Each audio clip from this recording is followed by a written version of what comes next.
And now our Majority Leader, Steve Scalise. Thank you, Whip. Blake laid out the bills that we're bringing to the floor again this week. Yesterday, we passed a really important bill for our nation's veterans by Juan Ciscomani, named after Elizabeth Dole. It was good to get that bill passed overwhelmingly out of the House, now over to the Senate.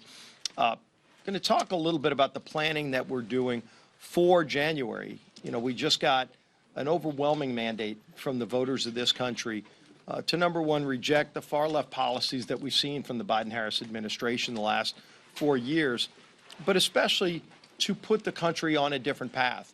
And we laid out during the campaign what that path would be, but we're now planning for the policies that we would put in place as a Republican majority with a Republican Senate and the White House under President Trump to get our country back on track, to focus on lowering costs for family at the grocery store, at the gas pump, their energy bills, to secure America's border.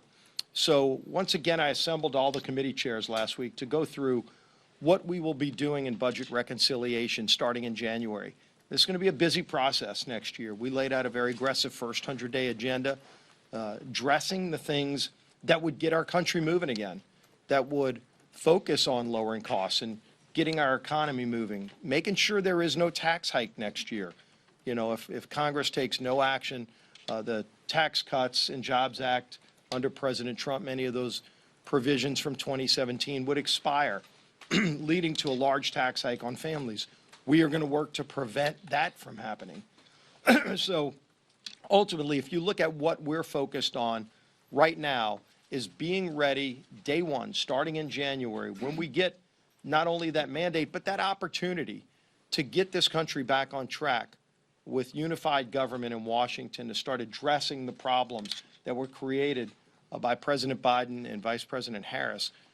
We are ready for that moment. We're already making plans, working with President Trump to get our country moving again quickly so that families can finally get relief, the relief that they not only deserve, but the relief that they voted for just a few weeks ago.